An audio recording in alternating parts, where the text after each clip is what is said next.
officiellement officieux et officieusement officiel. Welcome to Godio TV.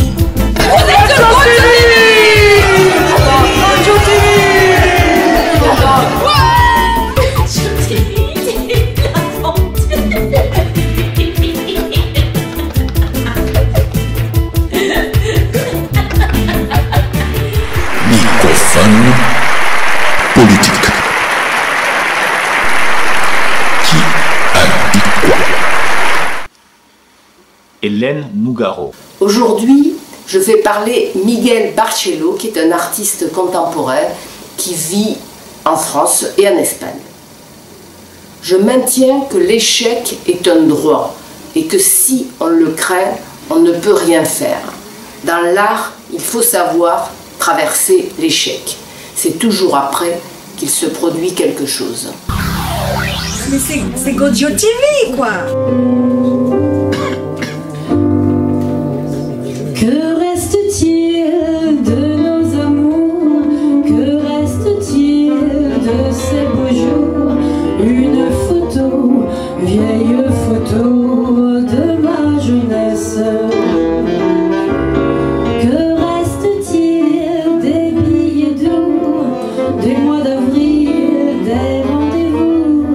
Un souvenir qui me poursuit sans cesse. Bonheur fané, cheveux au vent, baisers volés, rêves mouvants. Que reste-t-il de tout cela? Oh, dites-le-moi. Un petit village, un vieux clocher, un paysage si bien caché, et dans un nuage, le chaud visage de mon passé.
Le chaud visage de mon passé.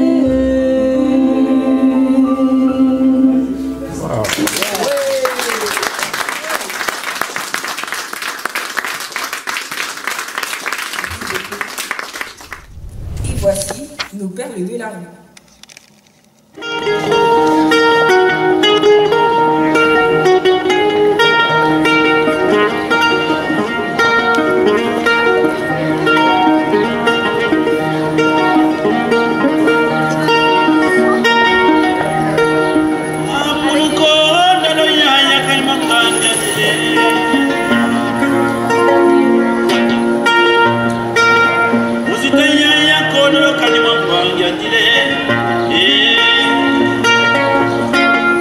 Ay, ay, ay,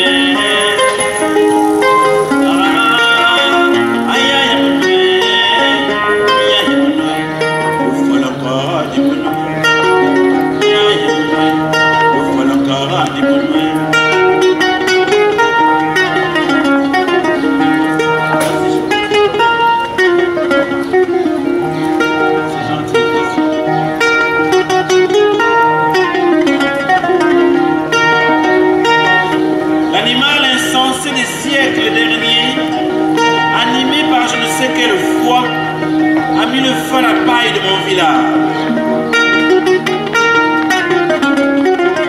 Et depuis plus de 4 siècles, la case de ma mère est en flammes. Elle brûle. Elle brûle. Les pigeons se sont envolés. Trouveront-ils asile quelque part? Il faudra bien qu'ils y restent, car la case de ma mère est toujours en flammes. Elle brûle. Elle brûle.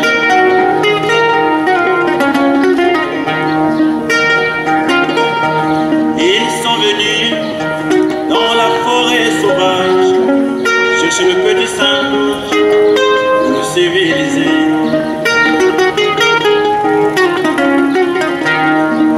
Ils sont passés par le Sahara, trouver le dromadaire et lui donner à boire. Le Portugais est passé au nom de la latinité. Il m'a donné à boire pour me civiliser. Et le Gaulois en venant au nom de Jules Ferry, il m'a scolarisé pour me civiliser. Monsieur le curé est passé au nom de Jésus-Christ, il m'a imposé la foi pour me civiliser. Et l'animal humain bercé dans la cage a humé la senteur de la froideur de l'homme. Et l'animal humain bercé dans la cage a humé la senteur de la froideur de l'homme. Le singe n'a plus voulu remanger des bananes.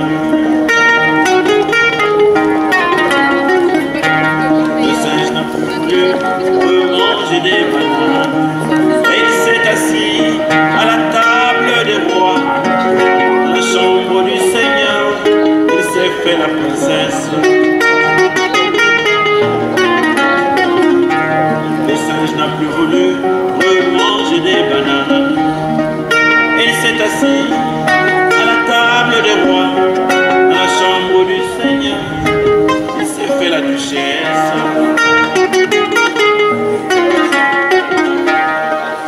Le ciel de demain, des pigeons, mais des pigeons colorés.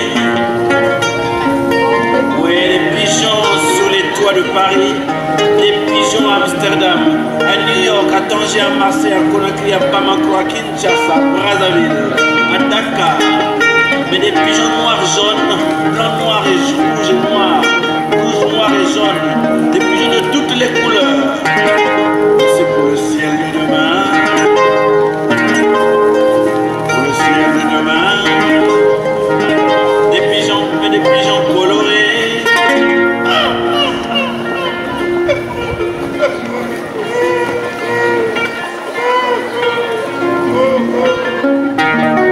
Pour le ciel de demain, des pigeons colorés. Merci.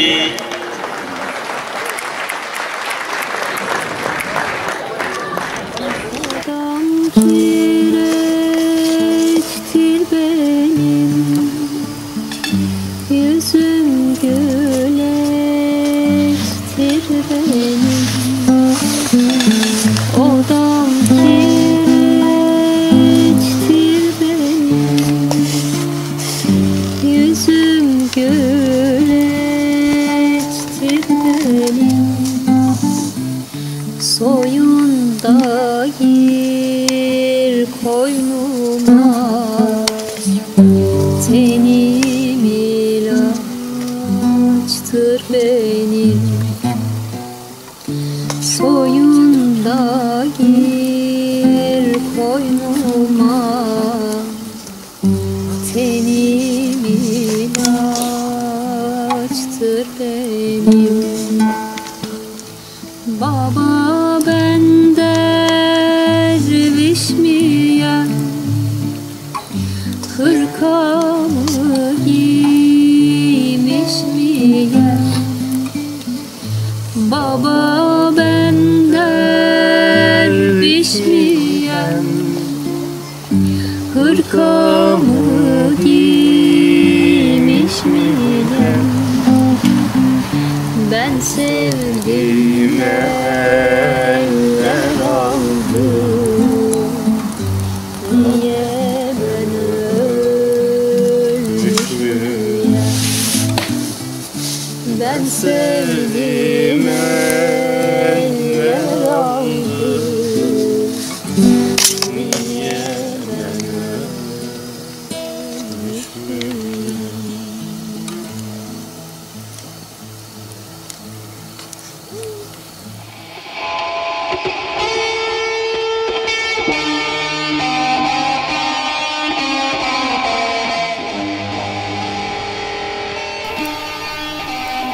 Remise du prix Étiophile 2020. On a été plusieurs à le lire. Ce qui nous a frappé, c'était une grande maîtrise, qui en fait c'est très rare, presque jamais vu, pour un premier livre. Beata avait déjà écrit avant des nouvelles, mais c'est pas du tout le même travail. Et surtout, l'alliance de choses qui sont souvent contraires, c'est-à-dire une sensibilité mais une grande tenue, une intensité mais une douceur, un engagement et à la fois un très grand talent romanesque. Et le roman de Beata, il se déploie dans la durée, la transmission sur plusieurs générations, comme vous venez de le dire, oui, parce qu'elle mêle un monde intérieur qui est très riche, qui est très beau, et une tentative de compréhension du monde. Voilà. Donc, merci à vous. Ben nous aussi on vous remercie parce que c'est vous qui avez été la première à sélectionner. Nous on a fait d'autres sélections mais là, heureusement qu'il y en avait déjà une chez vous. J'ai été très sensible à ce qui est le plus proche de moi, et ce que j'ai pu vivre, à l'évocation de la maison d'enfance au début en particulier. Et ceci jusqu'à la fin du livre. Et cette évocation d'une famille, de génération en génération, d'une famille étonnamment dispersée, étonnamment diversifiée et véritablement surprenante. On arrive par moments à se demander quelle est la couleur d'un tel ou d'un tel. C'est parce que pour lui-même, on évolue, pour lui-même, on évolue d'une couleur à l'autre. De ce roman à la fois complexe et parfaitement. Voilà, je vous remercie et je vous félicite.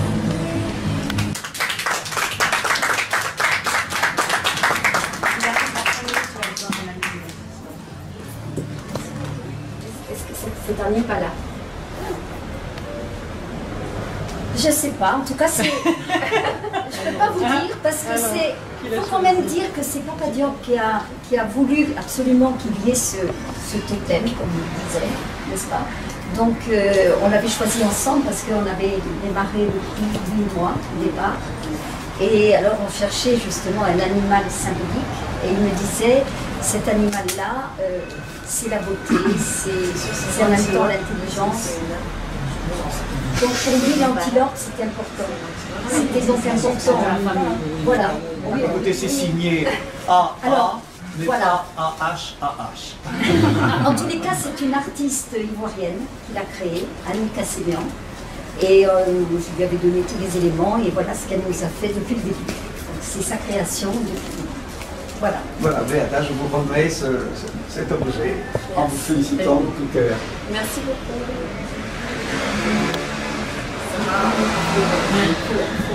Dans ma bibliothèque au Bonneface. Oh oui, ça doit être inspirateur, ça. Non, parce qu'il y a une image au début de la Blanche qui pense à sa mère comme... Oui. En parlant de l'Impala, qui est une marque de cigarettes chez nous. Oui, il y a des animaux qui sont... C'est vrai. Alors moi, je continue. Donc, je vous remets une enveloppe qui, évidemment, c'est 2 000 €. C'est peu de choses, en rapport évidemment avec ce que vous avez fait, parce que c'est vrai qu'un écrit, ça n'a pas de prix. Un livre, ça n'a pas de prix. Mais on a voulu symboliquement pour remettre cet emblème de la part donc, de l'association du prix. Merci beaucoup. Voilà. Les écrivains ne vivent pas que d'amour. C'est important de le dire, il faut le reconnaître. Attention. Je suis assez émue parce que je viens d'entendre à la fois de M. Brunel et puis de Pierre Contact. Rien que pour ça, ça valait la peine d'écrire cette histoire pour toutes les lectures, tous les retours de lecture et toutes les rencontres que cette histoire a provoqué et a rendu possible. Merci évidemment pour cette sélection, ce prix. C'est un prix qui me touche particulièrement parce que c'est un prix qui est entre l'Afrique et l'Europe, entre la France et l'Afrique. Bonjour Beata, c'est ça? Bon, vous avez écrit un livre qui est là, qui vient de recevoir un prix, le prix Éthiophile 2020. Est-ce que vous pouvez nous présenter rapidement le livre? Il s'agit d'un roman, le premier roman. C'est une histoire sur 3 générations, voire 4, entre le Rwanda et la France. 3 générations, d'abord une grand-mère et puis sa fille, la grand-mère rwandaise, grandit dans les années 50, pré- et post-indépendance. Oui. Elle va avoir 2 enfants, dont sa fille aînée, la grand-mère s'appelle Makumata, sa fille Blanche, avec un Français. Et on va suivre l'histoire de ces 2 femmes, de la 3e génération qui arrive avec le fils de Blanche, entre le Rwanda et la France, entre les années 50 et aujourd'hui, avec la question de la transmission, la question du métissage, qui sont les 2 thèmes principaux. D'accord. De tous les enfants dispersés. Moi, quand j'ai lu le titre, j'ai dit que si tout le monde est concerné, maintenant on est tous dispersés. Alors, c'est quoi le lien vraiment? Est-ce que c'est ouvert ou bien ça concerne que les métis? Je ne pense pas que ça concerne que les métis parce que ça pose aussi la question de l'identité noire, de l'identité blanche, cette question de dispersion, effectivement, à un moment on cherche toujours à ce qu'il touche à l'universel. Et à travers cette histoire très particulière de cette famille-là, on peut effectivement voir ce qu'a été la rencontre entre l'Europe et l'Afrique, qui a été violente, mais qui aujourd'hui, à l'image de l'arbre dans ce roman, l'arbre Jacaranda, qui est un arbre qui a été ramené par la colonisation, finalement il y a eu quand même, malgré les souffrances, malgré les violences, il y a un arbre qui a grandi, il y a des ramifications, il y a des fleurs et il y a des fruits, et aujourd'hui il faut aussi voir les belles choses, les beaux êtres que porte le monde, que porte cette histoire, même s'ils sont parfois étanchés. D'accord. Florence. Ce qui est intéressant, justement, c'est que ce côté africain, occidental, on ne l'a pas senti. Moi, je ne l'ai pas senti au départ. Moi, j'ai senti des personnages avec leur psychologie, avec leurs blessures surtout. Mais on ne se rendait même pas compte qu'on avait affaire à des gens de races différentes. On avait affaire à des gens qui avaient une très forte culture, qui voulaient partager à tout prix. Et c'est cet aspect-là que moi j'ai retenu parce que vous en avez parlé tout de suite. C'est l'universel. On se retrouve devant l'universel. C'est-à-dire des personnages qui nous touchent, même si on n'est pas forcément ni des Rwandais, ni des Français. Et cet aspect-là où le racisme est passé complètement à côté, m'a paru vraiment intéressant, parce que là, on s'est vraiment attaché à des personnalités. Il y a toute une famille qu'on aurait pu retrouver aussi bien en Occident. Tout à fait. Tout à fait. Donc c'est ce côté universel qui vous a frappé. Ouvert, complètement ouvert. Ouais. Pour une fois, il n'y avait pas tous ces clichés, parce qu'il y en a toujours des clichés. Ah oui. Soit le cliché de la façon dont un blanc voit un africain, etc., ou vice-versa. Là non, on avait en face des personnalités qui évoluaient avec leurs problèmes, avec leurs blessures. cet aspect-là, moi j'ai trouvé que c'était vraiment passionnant.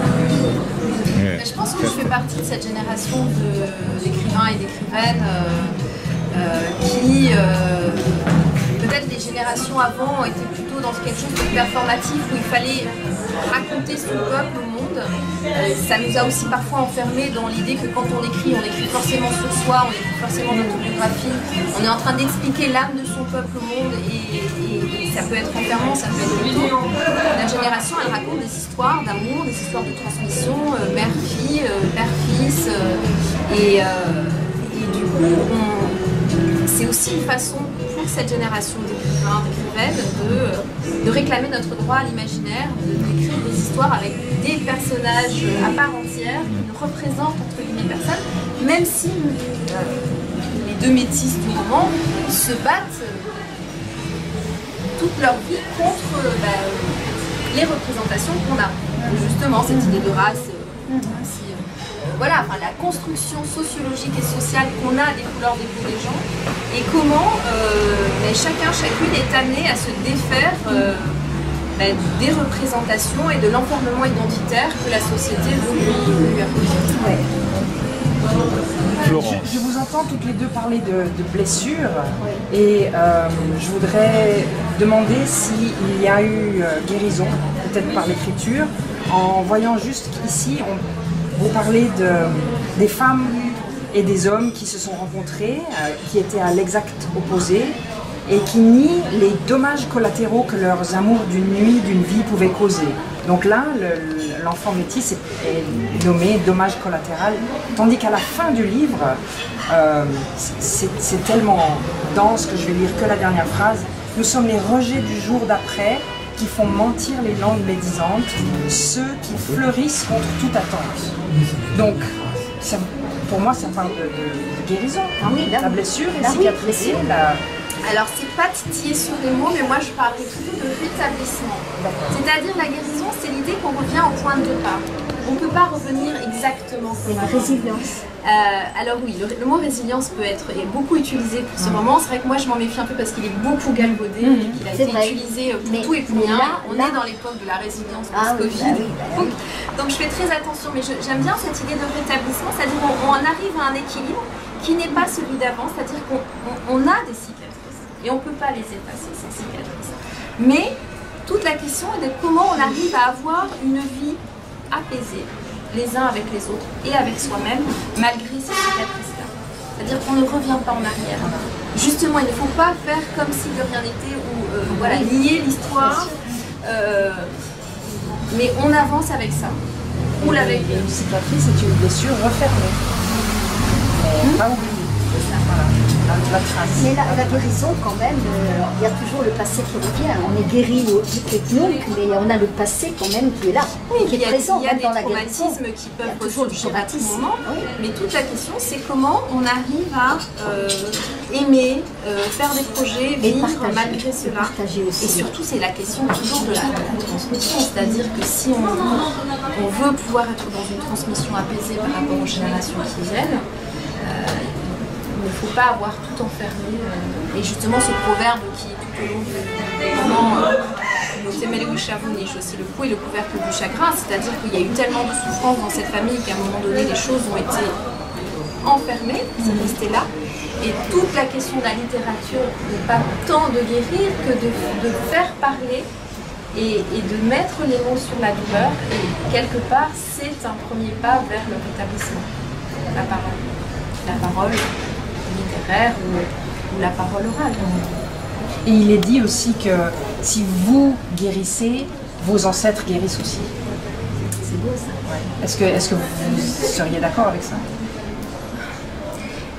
Je pense qu'on a une responsabilité, parce qu'on parle beaucoup aujourd'hui de la responsabilité par rapport aux générations précédentes, mais on a une responsabilité par rapport aux générations futures, mais on a une responsabilité par rapport aux générations précédentes.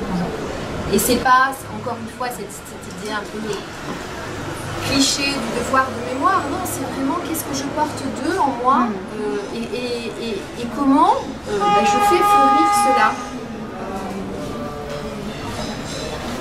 Parce que malheureusement, les enfants oublient très souvent de poser des questions à leurs parents et surtout à leurs grands-parents, parce qu'ils sont enfants, je suis seulement une période de temps avec eux, et ça c'est un regret, et donc c'est les parents au milieu qui se doivent de raconter leurs parents et grands-parents à leurs enfants, qui n'ont pas eu cette curiosité, étant enfants, étant curieux du monde, mais pas assez de leurs ancêtres.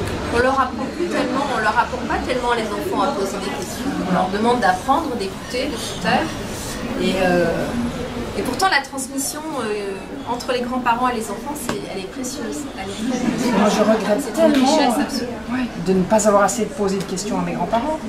Parce que maintenant je me passionne de généalogie et de leur histoire et ils sont plus là pour répondre. Je n'ai que des photos noir et blanc. Jolies, sans nom, sans date. Alors qu'en Afrique, c'est très important la relation avec les grands-parents. Moi, j'ai eu la chance justement de faire le contraire, avec un grand-père et un oncle. Ah ouais. Oui, et l'oncle était très très sévère. Et tous les autres de mon âge, hein, comme jeunes, ils se sauvaient, quoi. Ils allaient juste lui dire bonjour, voilà, mais sans plus. Et moi, je restais avec lui des fois presque la nuit entière, hein, jusqu'à 2h, 3h du matin. Et il me racontait plein de choses. Plein de choses. Et maintenant, vous êtes porteur de cette histoire, de cette mémoire-là. Voilà.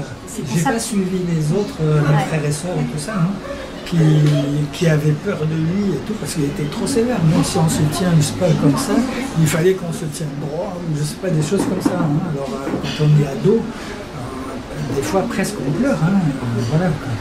Et ben, j'avais fait abstraction de ça. Et après coup, hein, 20 ans après, je me suis rendu compte que j'avais une chance extraordinaire. Et ils sont passés, hein, voilà. Ils sont décédés les deux. Hein. Alors le grand-père c'était encore mieux parce que lui il a vécu jusqu'à 99 ans. Donc, et puis normal, c'est-à-dire jusqu'à 99 ans, il lisait, il écrivait, il étudiait, voilà. Et donc, c'est une très grande chance. Ah oui. Au début, je ne me rendais pas compte. J'étais dans, si on veut, dans le feu de l'action, presque comme la transmission orale.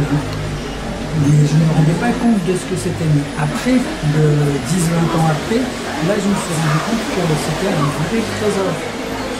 Et voilà, ça rejoint ce que vous dites, hein.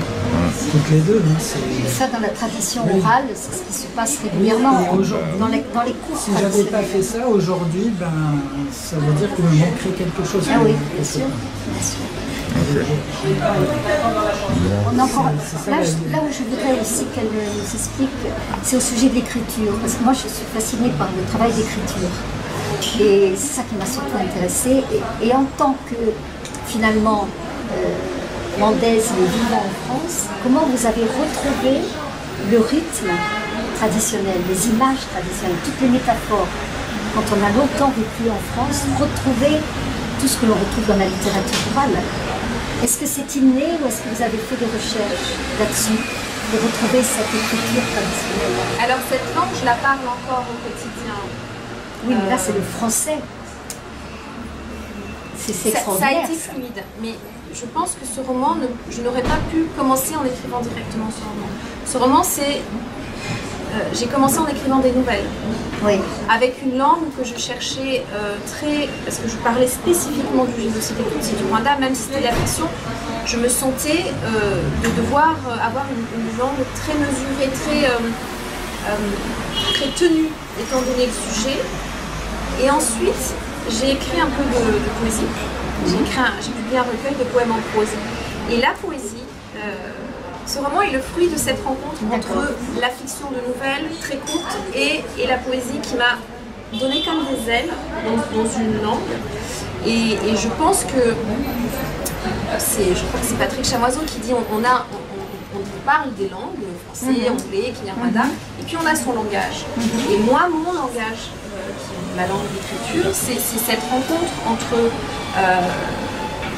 l'oralité des proverbes, des contes en kinyarwanda, la littérature française française, francophone et anglophone, mais qui m'a nourrie, et donc cette oraliture-là, et la rencontre entre des formes très différentes, même si voilà, je suis de la poésie, de la nouvelle, et à ce moment-là arrive cette histoire qui est une histoire imaginée, même si elle évoque une ville que j'ai connue, des thématiques que j'ai connues, et à ce moment-là arrive cette langue, et ça a été une grande fluidité pour moi, mais parce qu'il y avait eu ça avant. Parce que j'avais travaillé. Oui, mais vous parlez rwandais en français. Kinyarwanda. C'est ce que faisait Césaire. Et Césaire disait qu'il parlait l'africain, mais en français. Il avait créé sa langue, en quelque sorte, avec toutes les métaphores, les rythmes. Oui, mais c'est exactement et c'était sa langue à lui. Il y a 2 ans avec. Et belle ferme. Bon, il faut conclure. Ouais. Avec David Diop qui a écrit en français, lui qui est 18e, qui a écrit en français Frère d'âme. Mais avec le rythme du Wolof. C'est ça. C'est aussi cette tout à fait. façon-là. Mais c'est ça que je trouvais extraordinaire. Et c'est ça qui. Je pense que chaque écrivain de son langage. Bien sûr, bien sûr. Ouais. Ok, alors on va inviter tout le monde à acheter ce beau livre. Ça s'appelle Tous tes enfants dispersés. Et c'est cette ouverture qui est intéressante. Oui. Voilà, c'est le prix Théophile de... Oui, c'est déjà en ligne. Alors, qu'est-ce que vous aimeriez qu'on retienne vraiment en 2 mots de ce livre? Pourquoi on doit acheter ce livre? Voilà. J'aime bien cette image qui dit que la bonne littérature est faite pour réconforter les gens dérangés et déranger les gens confortables. C'est un livre qui réconforte quand on est triste, et c'est un livre qui dérange dans le sens où il fait réfléchir, même si il fait voyager, il fait réfléchir et il fait peut-être déconstruire des représentations. C'est ça. Ce que je pense, c'est très bien. Merci Béata. Et Béata, on se reverra. Bonne route. Hein? C'est super.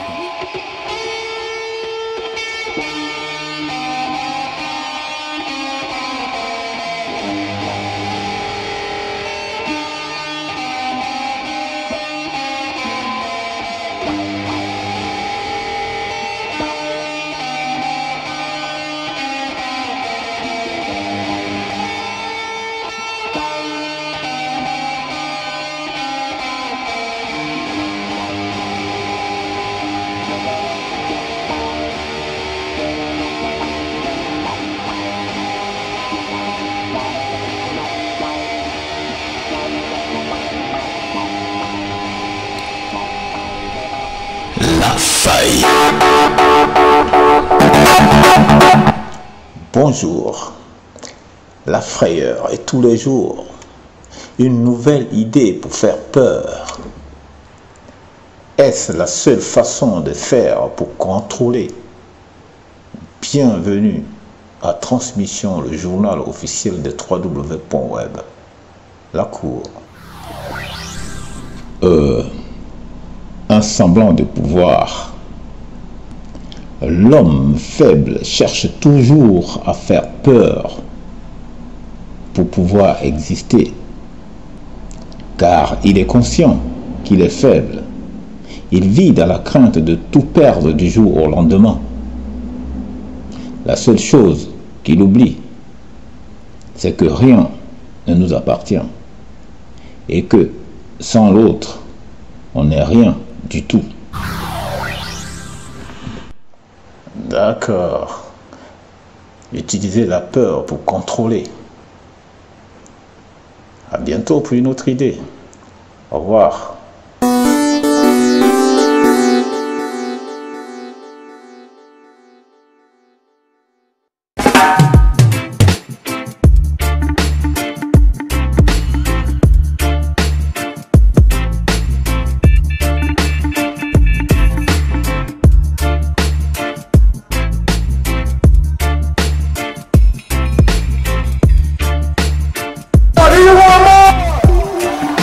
C'est Loala pour notre mini-festival reggae. Reggae music, pour les noirs, pour les blancs, les petits et les grands, les gentils, les méchants, tout le monde balance, sinon. Ça dit, pas de facho dans les quartiers. No Basarana, pas de quartier pour les fachos. No Basarana, ils ne passeront pas. Pas de facho dans les quartiers. No Basarana, pas de quartier pour les fachos. No Basarana, ils ne passeront pas. Pas de Masserana, de voituriers venir La France touchera le front si elle devient sous-marine. Ah ma sœur Anna, il voudrait revenir, car au cauchemar du retour de cette vermine, les rues de Paris ne sont plus très sûres aujourd'hui. Dans certains quartiers, les blacks n'osent plus sortir la nuit. Des croix gammées sur des monuments, et il y a même des feux dans des camps pour migrants. Alors peut-être que pour avoir la paix, faudra faire la guerre. On sort les paroles meurtrières, c'est sûr pour la paix, on est prêt à la faire la misère. Avec les paroles meurtrières, ton resté juif, ton couscous algérien, ta démocratie grecque, ton café colombien, ton écriture latine, ton mental coréen. Et tu reproches d'être un étranger à ton voisin. Pas de facho dans les quartiers, no bazarana, no bazarana. Pas de quartier pour les fachos, no bazarana, ils ne passeront pas. Pas de facho dans les quartiers, no bazarana, no bazarana. Pas de quartier pour les fachos, no bazarana, ils ne passeront pas. Une terre d'asile, d'accueil et d'échange, riche de culture et de connaissances, grâce à son ouverture à la différence. Mais dans les mentalités, il y a deux tendances, une d'extrême droite, l'autre de résistance. À tous les antifas, c'est un appel que je lance. Réagissons contre l'intolérance, ne laissons pas la haine s'installer en France. Pas de facho dans les quartiers, avec moi, no bazarana. Pas de facho dans les quartiers, no bazarana. Pas de facho dans les quartiers, avec moi, no bazarana, no bazarana. Pas de quartier pour les fachos, no bazarana, ils ne passeront pas. Ton resté juif, ton couscous algérien, ta démocratie grecque, ton café colombien, ton écriture latine, ton mental coréen. Et tu reproches d'être un débranché à ton voisin alors. Pas de facho dans le pull-up. Moi je ne sais pas, on va dire je te connais pas, présente-toi. Donc je m'appelle Fabiola Razzoa, je suis chanteuse soul reggae, je fais partie d'un groupe qui s'appelle Unifili World, on est basé à Nantes et on chante un peu partout dans toute la France, en concert et sound system. J'ai commencé très jeune, je chante à l'Opéra de Nantes et en classe chant-études, donc je joue du piano, donc j'aime un peu toutes les musiques, ça va de l'opéra à la soul, au reggae, et voilà.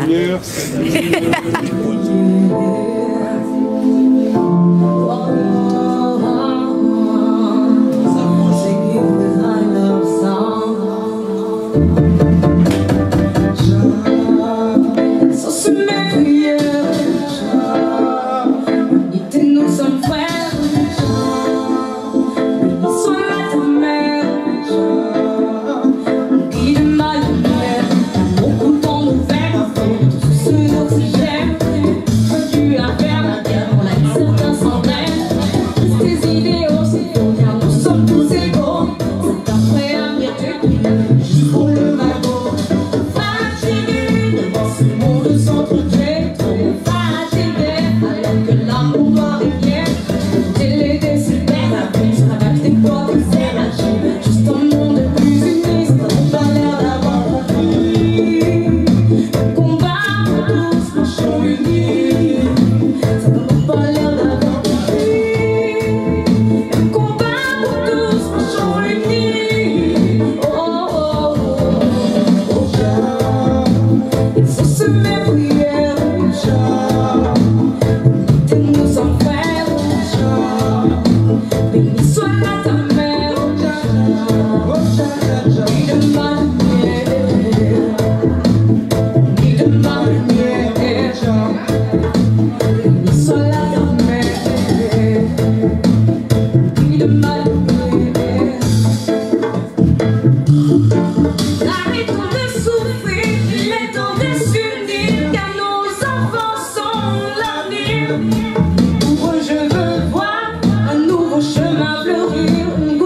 maison décorateur.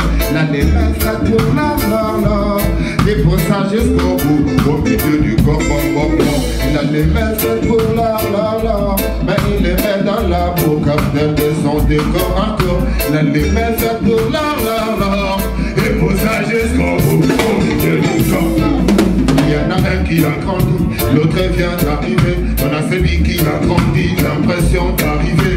Il est devenu les choses de qui pousse jusqu'au bout. Le nez prend ce qui brille et s'en fait jusqu'au bout. Et comment ils s'en foutent, en vérité fait tout. Madame mise vers des sauts avec des enfants jouent. Enfants sont faire aux enfers dans ces délires de cailloux là. Hey!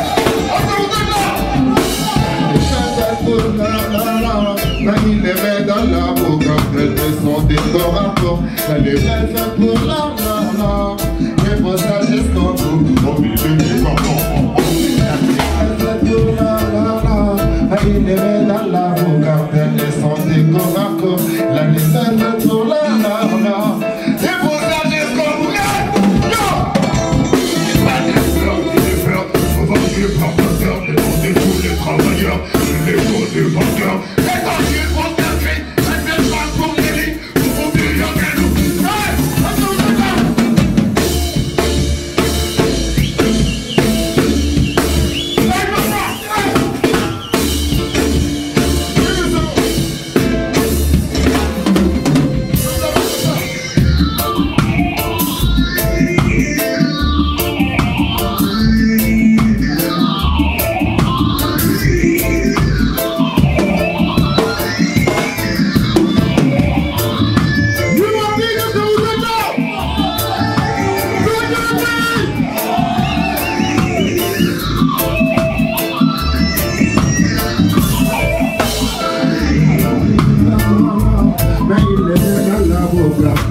Son décorateur, l'année est pour la.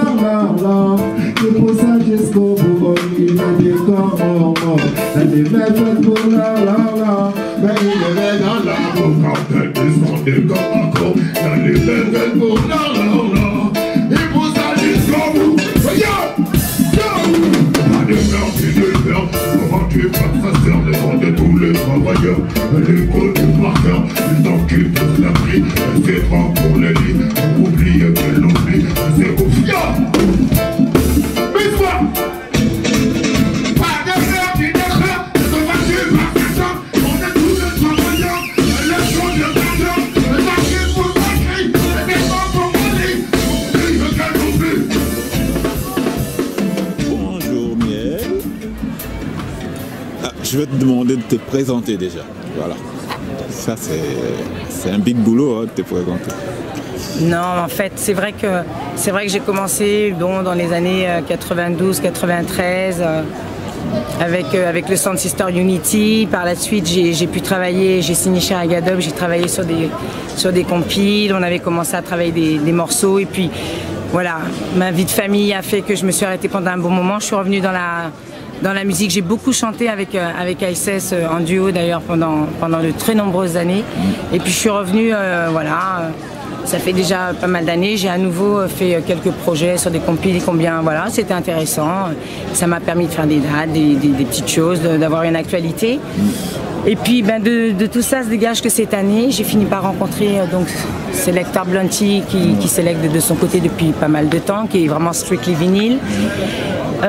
Hero Zayona, voilà, jeune chanteuse roots avec un style mais vraiment bien à elle, très beau, c'est vraiment très bien. Et puis quelques dates ensemble ont fait qu'on a décidé de rester, de faire un bout de chemin.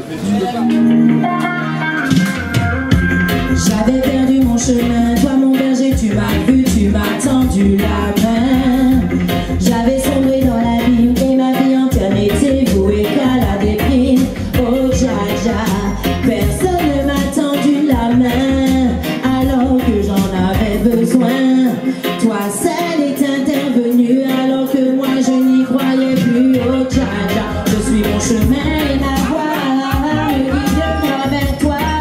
Oh Seigneur, désespéré de te trouver, j'ai bien failli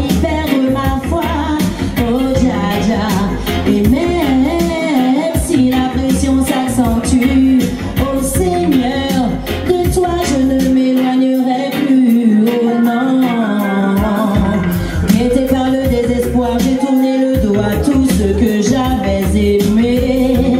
J'ai voulu courir au loin, je cherchais un endroit où je pourrais me cacher. Grâce à toi, j'ai fait front et me suis relevée. Bien sûr que ça a pris du temps. Aujourd'hui je suis là pour chanter combien il est bon d'être ton enfant. Oh Dja Dja, je suis mon chemin et ma voix me guide toi vers toi. Oh Seigneur, désespéré de te trouver, j'ai bien failli perdre ma foi. Oh Dja Dja, et même si la pression devait s'accentuer, oh Seigneur, tu as trouvé une femme sur laquelle tu sais tu peux compter. Regarde-les se moquer, ils voulaient que j'y reste. Dans mon cœur seul l'amour doit régner, et je me fous du reste. D'ailleurs, que reste-t-il de ceux qui se moquaient de moi? D'ailleurs, que reste-t-il de ceux qui me montraient du doigt? Que reste-t-il de ceux qui me promettaient des merveilles, qui prétendaient rester à mes côtés même en étant vieille? Ils m'ont bien vite tourné le dos, ça n'était en fait que des rigolos. J'ai dû faire ça dans ma descente en enfer. Que reste-t-il de ceux qui me promettaient des merveilles, qui prétendaient rester à mes côtés même en étant vieille? À part toi, Dja.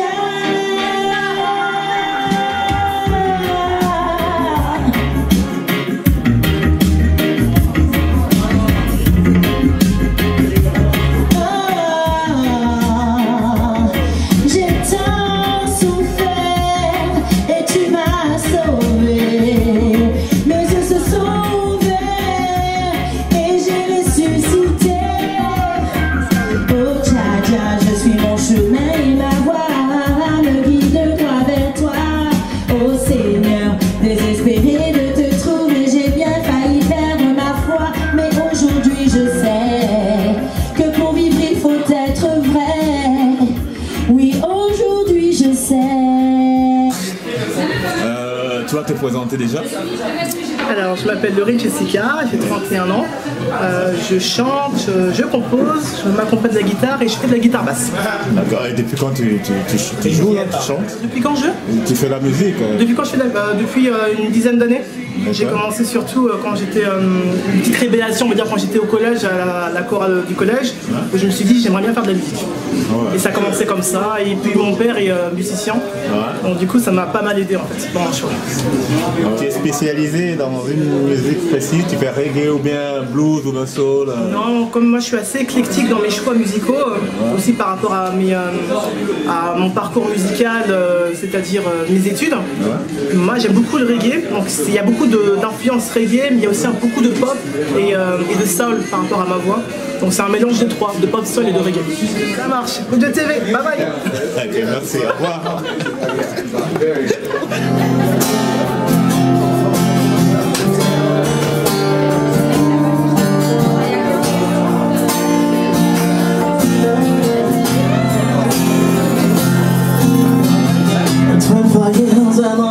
Still trying to get a great big hill of home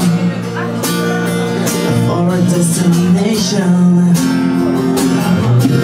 I realized quickly when I knew I should that the world from break of this brotherhood of hell.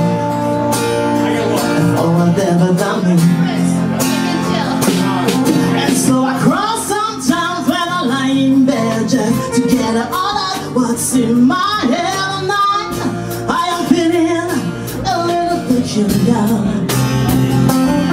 And so I wake in the morning and I step outside and I check the brain up and the cat feeling high and I scream at top of my lungs, what's going on?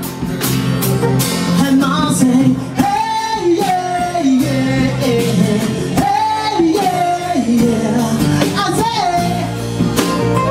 what's going on? And I say,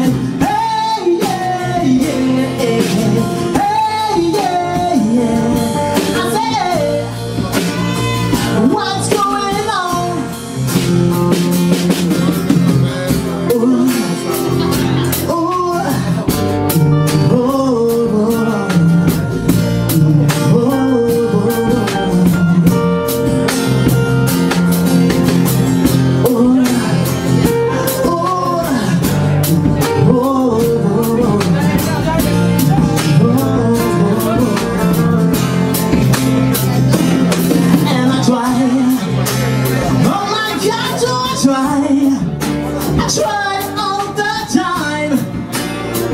Hating this temptation, and I pray. Oh my God, so I pray. I pray every single day, and for a revolution. And so I cry sometimes when I'm lying in bed just to get all out what's in my head.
Try to get that big hit up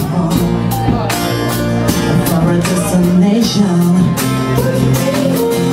I realized quickly when I knew I showed that the world from great on this brotherhood of men. For whatever that means. And so I cry sometimes when I'm lying in bed just to get all out what's in my head.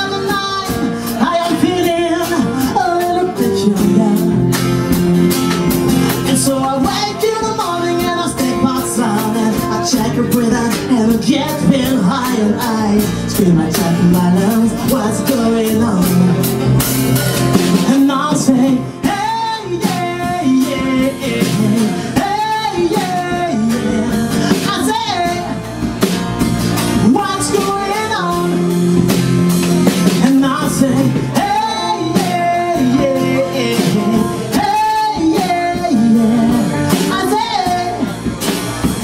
What's going on?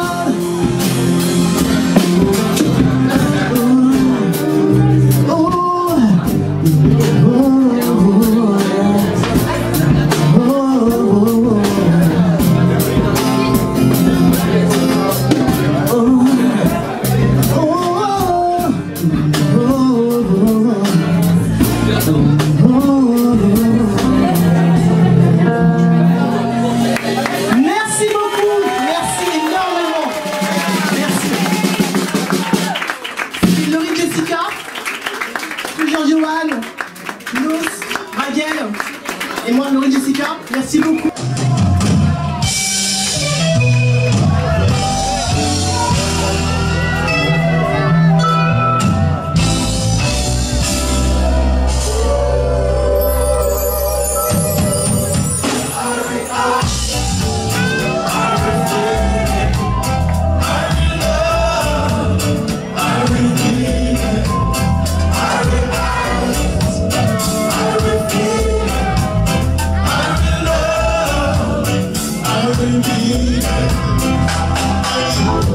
Wake up and face the morning sun. There's so much love inside for you. Anything you want can be done. So I release the feeling for you. All around the day, the music got it. We've got to keep on moving. There's a music got it. We've got to keep you rocking. All the music got it.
so